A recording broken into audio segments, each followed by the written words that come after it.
Assalamualaikum warahmatullahi wabarakatuh. Alhamdulillah wassalatu wassalamu ala Rasulillah Sayyidina Muhammad ibn Abdillah wa ala alihi wa sahbihi wa man wala wa la hawla wa la quwwata illa billah, amma ba'd.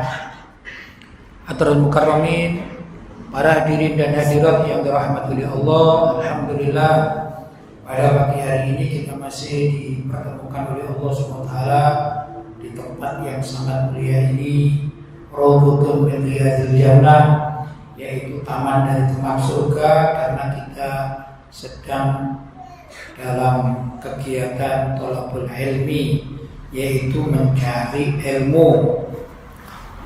Sebagaimana kemarin kita membahas atau membaca syarah Minhajul Qasidin yang dikarang oleh Imam Al-Maqdisi radhiyallahu ta'ala anhu, dan ini terkait dengan tata cara belajar ilmu ya. Kemarin dibahas tentang tata cara belajar ilmu, dan ilmu itu dibagi menjadi dua.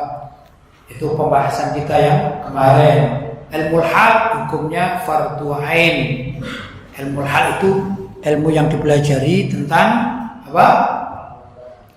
Apa yang sekarang harus dikerjakan, mau sholat, belajar ilmu sholat, ya. Mau zakat, ilmu zakat, mau haji, juga ilmu bab haji atau manasik haji, itu namanya apa? Ilmu fardhu ain, itu ya. Yang kedua adalah fardhu kifayah, ilmunya fardhu kifayah. Contoh apa ilmu fardhu kifayah? Mari saya contohkan ilmu tata cara membangun masjid di dalam suatu wilayah yang di situ sudah ada 41 paling tidak ya, orang laki-laki, itu dihitung dengan imamnya sekali itu ya. 40 atau 41 orang laki-laki yang sudah wajib sholat Jumat, maka kewajiban masyarakat adalah membangun masjid. Nah, ilmu membangun masjid itu namanya fardhu kifayah. Ya, begitu. Masyarakat tidak perlu mendalami yang sangat, tidak perlu, tapi harus ada dari kelompok masyarakat perwakilan yang sangat mendalami ilmu tata cara membangun masjid. Itu insinyur gitu ya. Soalnya kalau bangunnya asal-asalan, apalagi bangun masjid tingkat asal-asalan dengan salah konstruksi, akhirnya membahayakan masyarakat, bisa roboh begitu. Maka ilmu tata cara membangun masjid yang kuat ini namanya ilmu fardhu kifayah. Ya, itu pelajaran kita kemarin. Kemudian ini anjuran dari Imam Al-Maqdisi.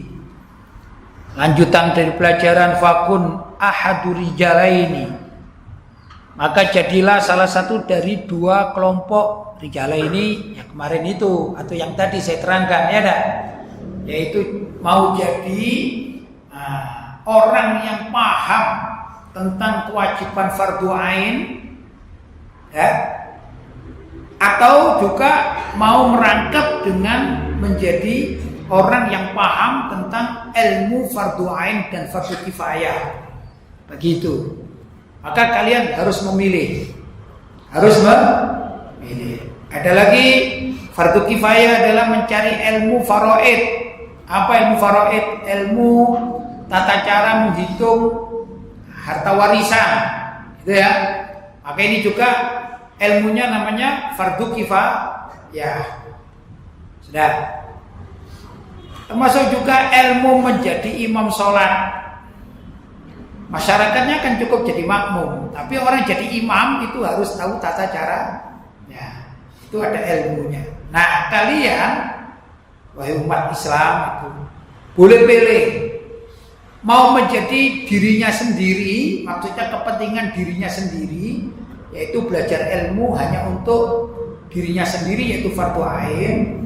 Atau ingin juga di samping fardhu ain itu diamalkan atau dipelajari juga ilmu fardhu kifayah. Misalnya memperdalam salah satu ilmu yang fardhu kifayah tadi apa? Tata cara membangun satu, atau hitungan faraid, ya dah. Itu namanya pendalaman. Ilmu kedokteran.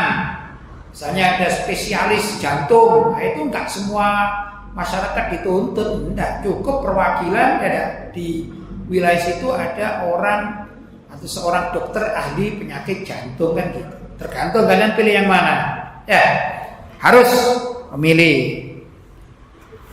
Imam masyghulan binafsika, ada kalanya kalian itu memilih untuk sibuk dengan diri sendiri, yaitu apa? Fardu ain, ilmu yang fardu ain, gimana tata caranya sholat saya ini khusyuk atau tidak khusyuk, saya perlu jamaah atau tidak jamaah, ya dah. Kalau saya sholat jamaah dapat berapa, maka saya akan amalkan. Kalau saya sholat sendirian harus bagaimana? Nah itu namanya fardu ain. Apakah saya perlu wudu kalau mau sholat atau tidak? Itu adalah fardu ain. Ya.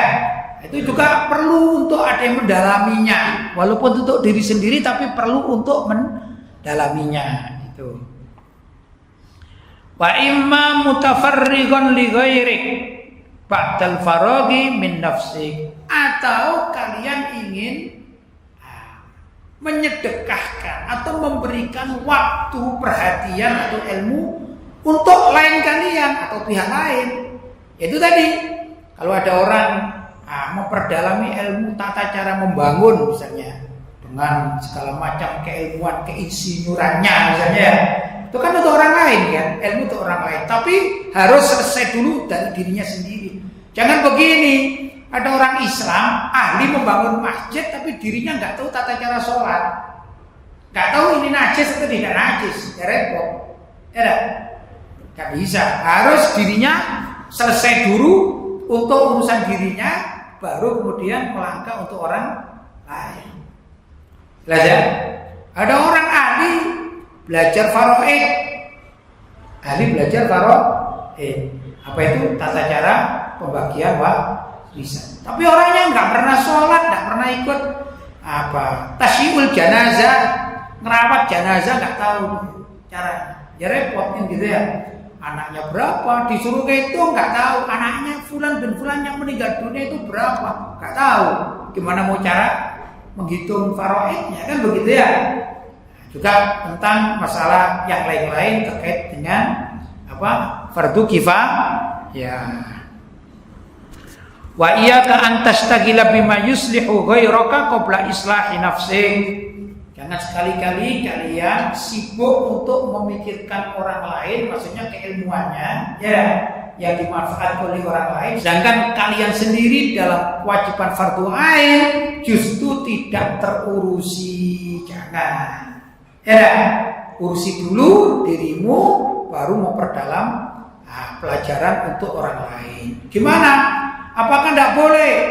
Sekarang misalnya anak pesantren, apa tidak boleh belajar faraid? Boleh. Kalau apa? Kalau kalian juga di dalam satu masa itu belajar tentang toharoh misalnya, suci atau tata cara mensucikan, ya, tata cara mandi, tata cara istinja, itu dipelajari, maka di lain waktu boleh mempelajari ilmu faraid, nyambi gitu ya, nyambi itu bersama-sama saat itu. Tidak harus seorang itu, tidak harus ya, seorang itu misalnya konsentrasi 10 tahun untuk mengurusi gimana caranya sholat bisa khusyuk, kemudian yang lainnya ditinggal, nggak begitu juga. Nggak begitu juga. Gimana? Tetap belajar ilmu yang fardu ain, ada tapinya. Tapi di samping itu dia juga perlu mempelajari ilmu yang fardu kifayah, yaitu bagi thalabul ilmi. Jelas ya? Bagi thalabul ilmi. Seperti kalian ini ya. Satu lagi, belajar bahasa misalnya. Apakah penting belajar bahasa? Penting, itu fardu kifayah. Bahasa apa? Bahasa Arab, bahasa Indonesia, bahasa Inggris, bahasa Jepang bila perlu.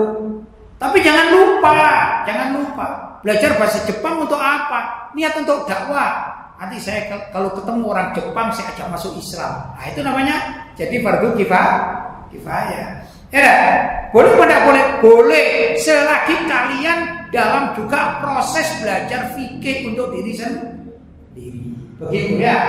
Jadi Islam tidak kaku ajarannya, tapi harus tahu diri, begitu loh. Jelas ya? Itu seperti anak dalam rumah tangga, ya kan? Apalagi zaman sekarang, zaman digital. Anak itu harus belajar dalam rumah tangga kita. Ya. Anak itu harus belajar dalam kutip harus sekolah. Ya kan? Anak harus sekolah biar bisa baca, bisa tulis, kan begitu ya. Tapi di luar konteks sekolah, anak juga perlu mengenal dunia ini, internet misalnya, ya. Loh gimana? Kalau misalnya bapaknya gaptek, bapaknya ustadz tapi gaptek. Nah, anaknya perlu ngerti, Pak, kalau bapak ceramah nanti saya syuting, saya masukkan di YouTube. Nah, itu kalau usia-usia 60 tahun ke atas bapaknya susah. Tapi kalau ada anak muda yang belajar ini, maka ini fardu kifayah yang perlu dipelajari. Apakah anaknya tersebut hanya ngurus itu saja, nggak perlu sekolah? Enggak, tetap perlu sekolah. Nah, belajar maksudnya, perlu belajar, ya dah. Tapi di sisi lain dia belajar ilmu pengetahuan yang lain, ya dah. Atau IT dan lain sebagainya. Apakah belajar IT itu fardu ain? Enggak. Itu fardu kifayah. Ya, jelas ya? Ini pembagian. Nah, yang penting lagi tatkala kita sebagai umat Islam itu ingin mendalami ilmu agama yang benar, baik itu ilmu yang fardu ain maupun fardu kifayah, maka perlu mempunyai pembimbing atau guru. Jelas ya? Di sekolah, di mana saja itu ada guru pembimbing. Paham ya? Ya. Di ilmu IT juga ada guru pembimbing, entah itu berbentuk kursusan, berbentuk kalau kuliah ini setingkat D1 kalau dasar ya.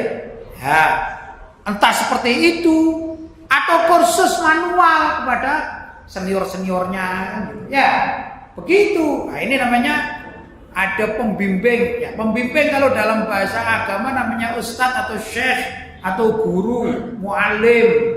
Paham? Ya. Nah, muallim tersebut ya harus milih yang benar. Jangan asal.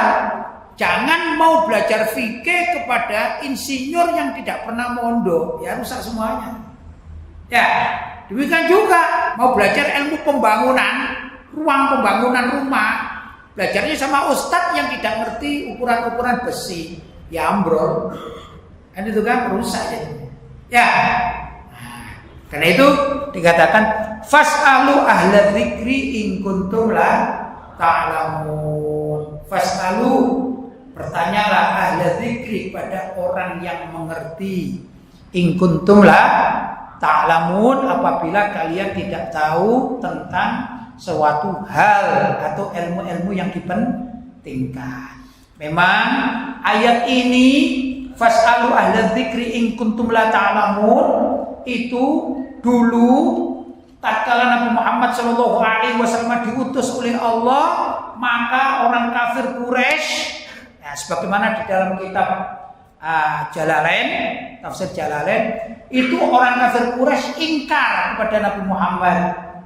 Kemudian Allah SWT mengajari Nabi Muhammad untuk memberitahukan kepada orang-orang kafir itu. Ayatnya adalah wa ma arsalnaka qablaka illa rijalan nuhi ilaihim fas'alu ahla dzikri in kuntum la ta'lamun. Wa ma arsalna, dan tidaklah kami Allah SWT mengutus qablaka, sebelum engkau hai Nabi Muhammad, illa kecuali rijalan, orang laki-laki beberapa, ya. Nuhi ilaihim, yang kami beri wahyu kepada mereka. Jadi yang diberi wahyu itu adalah para nabi, itu kaum laki-laki. Fas'alu ahla dzikri, fas'alu ahla dzikri in kuntum la ta'lamun. Nah, tatkala Allah mengutus siapa? Nah, para nabi itu ternyata orang-orang kafir Quraisy di zaman Nabi Muhammad itu ingkar pada kenabian Nabi Muhammad. Padahal Allah itu tidak hanya mengutus Nabi Muhammad, tapi juga mengutus nabi-nabi terdahulu yang mereka adalah orang-orang yang baik, orang-orang yang soleh, para nabi. Dan mereka punya umat. Lah umat di kalangan mereka ini seperti Nabi Musa alaihissalam, Nabi Isa, ya Nabi Musa itu ada orang yang beriman pada Nabi Musa, yaitu apa? Ahlul kitab. Ahlul kitab di zaman Nabi Musa, atau juga ahlul kitab di zaman Nabi Isa. Maka tatkala Allah menurunkan atau mengutus Nabi Muhammad, sedangkan orang kafir Quraisy itu ingkar, maka diperintahkan oleh Allah, tanya kepada mereka, tanya kepada ahlul kitab itu, hai orang-orang kafir Quraisy, itu perintah Allah pada Nabi Muhammad untuk menanyakan kepada kafir Quraisy agar mereka belajar pada ahlul kitab. Siapa? Orang Yahudi dan Nasrani yang pernah mempelajari Taurat dan Injil tentang apa? Tentang bahwa sebelum Nabi Muhammad sudah ada para nabi dan Nabi Muhammad pun diutus sebagai seorang nabi. Jelas ya? Kemudian para sahabat juga mengatakan, nahnu ahlul kitab, maaf, nahnu ahlul dzikri, kami ini termasuk ahlul dzikri, yaitu orang yang mengerti. Siapa? Mengerti bahwa Nabi Muhammad itu tersebut namanya di Taurat maupun di Injil. Ya, jadi para sahabat itu termasuk ahlul dzikri. Karena itu para ulama mengatakan bahwasanya ahlul dzikri adalah para ulama yang eksis di bidangnya, ahli di dalam bidangnya. Kalau sekarang ini ada orang yang mengatakan, oh kita umat Islam zaman sekarang ini nggak perlu belajar sama kiai, nggak perlu baca sama ulama, sama ustadz. Loh, perlunya gimana? Itu kan ada fas'alu ahla dzikri in kuntum la ta'lamun. Nah, itu kalau di dalam tafsir Jalalain menurut orang ini, tanyalah kepada tokoh-tokoh Yahudi dan Nasrani yang sekarang ini. Ya kayak ini, kayak siapa? Orang-orang Israel yang sekarang atau orang Nasrani yang hidup sekeliling kita. Kalau kalian tidak ngerti agama, tanya sama mereka. Jadi kita tidak boleh belajar sama ulama, suruh belajar sama pendeta, suruh belajar sama rohib mereka. Itu kan ngaco namanya, ya dah. Ini namanya man fassara Qur'an bi ra'yihi falyatabawwa maq'adahu minan nar. Barang siapa yang mentafsiri, mentakwili Al-Quran dengan kepalanya sendiri, maka hendaklah dia ini menepati tempat duduknya dari api neraka. Ini hadis Nabi SAW juga ditulis tertera dalam kitab Ihya Ulumuddin. Imam Ghazali sangat peduli terhadap hal ini, ya dah. Jadi kita tidak boleh pertama menakwili Al-Quran dengan kepala sendiri karena asyik cinta pada orang kafir Yahudi dan Nasrani di zaman sekarang. Akhirnya kamu gak perlu tanya ustaz, gak perlu tanya kiai-kiai, ya. Kalau ada masalah agama tanya sama pendeta, tanya sama rohib Yahudi misalnya. Karena itu perintah Al-Quran. Apa dalilnya? Fas'alu ahla dzikri in kuntum la ta'lamun. Ini adalah orang yang menakwili Al-Quran atau ayat Al-Quran dengan kepalanya sendiri semau dia. Padahal tidak demikian, tidak. Para sahabat mengatakan, nahnu ahla dzikri, kami ini adalah ahli zikir, maksudnya para ulama. Nah, ulamanya di zaman Nabi Muhammad hidup sampai sekarang siapa? Ya orang-orang yang ahli belajar ilmu mendalaminya, begitu. Setelah generasi para sahabat, generasi para tabi'in, itu ahla zikri mereka, ya dah. Dari ulama-ulamanya, dan lanjut tabi'ut tabi'in, sampai kepada para ulama salaf. Itu yang dimaksudkan ahlu dzikri. Fas'alu ahla dzikri in kuntum la ta'lamun. Itu yang dikatakan pengarang kitab Tafsir Al-Jalalain, juga ada hasyiahnya. Itu syarahnya namanya Al-Futuhat Al-Ilahiyah. Begitu keterangannya. Jadi bukan berarti kita ini sekarang harus tanya kepada pendeta atau kepada rohib. Kita tidak perlu tanya kepada ulama-ulama kita. Tidak begitu, ya dah. Ini kan kebodohan yang dipelihara jadinya. Masa ini para santri atau juga jamaah pengajian ini ada masalah toharo misalnya, ya sesuci. Wah, saya mau tanya, kalau di dalam tafsir ini katanya suruh tanya kepada pendeta. Makanya kita tanya pada pendeta, pendeta gimana ini hukumnya makan babi, boleh apa tidak boleh? Kata pendetanya, saya aja suka babi. Ya, akhirnya akhirnya santri atau jamaah pengajian itu suka makan babi gara-gara salah bertanya tempatnya. Yang benar gimana? Bahwasanya umat Islam mempunyai lingkungan sendiri dengan para ulamanya, ya dah. Yarfa'illahu alladziina amanu minkum walladziina utul ilma darajat. Kan gitu. Allah akan mengangkat derajat orang-orang yang beriman di antara kalian, di antara kalian. Dan walladziina utul ilma darajat, dan mengangkat derajat beberapa ya. Di atas kalian ini ada yang lebih diangkat derajatnya, yaitu orang yang diberi ilmu alias para ulama. Begitu, ini Ahlussunnah wal Jamaah. Tapi kalau orang liberal beda. Orang liberal mengatakan gimana tadi? Umat Islam kalau ada masalah-masalah agama nggak perlu tanya sama ulama-ulama Islam, karena perintahnya itu kalian disuruh belajar kepada pendeta dan rohib, ya dah, pemimpin atau pimpinan orang Yahudi. Ini kan ngaco namanya ya, namanya ngaco. Nah, kita kembali kepada hasil pembahasan.